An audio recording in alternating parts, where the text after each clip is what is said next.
নমস্কার। আমরা ইতিমধ্যেই জেনে গেছি যে আগামী ২৫ তারিখ থেকে ক্লাস 12 এর উচ্চ মাধ্যমিক পরীক্ষা শুরু হতে চলেছে ত্রিপুরা মধ্যশিক্ষা পর্ষদ আয়োজিত, এবং মাধ্যমিক পরীক্ষা তার পরদিন অর্থাৎ ২৬ তারিখ থেকে শুরু হচ্ছে। ইতিমধ্যে আমরা জেনে গেছি কতজন স্টুডেন্ট পরীক্ষার্থী পরীক্ষা দিচ্ছে।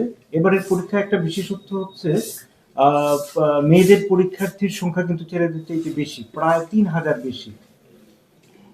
এটা হচ্ছে মাধ্যমিকের ক্ষেত্রে। আর 12 এর ক্ষেত্রে প্রায় ২,০০০ বেশি, ছেলেদের থেকে মেয়েদের সংখ্যা প্রায় ২,০০০ বেশি।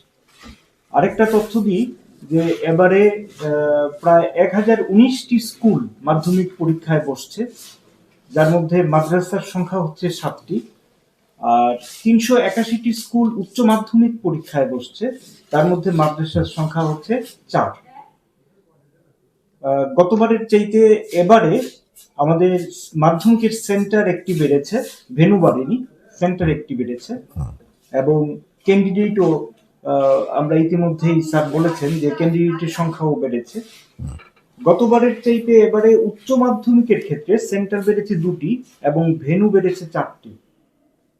টোটাল ক্যান্ডিডেটের সংখ্যা যা গতবার ২০২৫-এর চাইতে ২০২৬-এ বেড়েছে, সেটা এই মুহূর্তে তার সংখ্যাটা হচ্ছে ৭,৬৭৮ জন।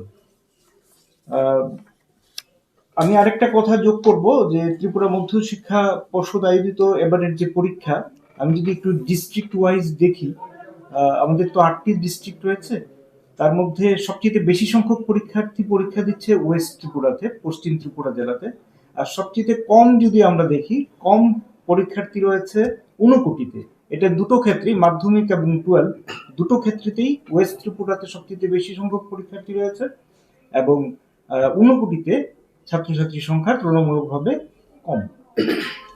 আরেকটা কথা বলবো যে ত্রিপুরা মধ্যশিক্ষা পর্ষদ প্রতিষ্ঠিত হয়েছিল ১৯৭৬ সালের ১ জানুয়ারি থেকে, তার পথ চলা শুরু হয়েছিল, এবং আমরা কিন্তু ইতিমধ্যেই ৫ দশক পেরিয়ে এসেছি, অর্থাৎ ৫০ বছর অতিক্রম করে ফেলেছি। সুতরাং এই মুহূর্তে এই বছর কিন্তু অত্যন্ত স্মরণীয় একটা বছর আমাদের ক্ষেত্রে, এবং যারা শিক্ষার্থী, যারা পরীক্ষার্থী, যারা পরীক্ষা দেবে, তাদের ক্ষেত্রেও একটা স্মরণীয় বছর।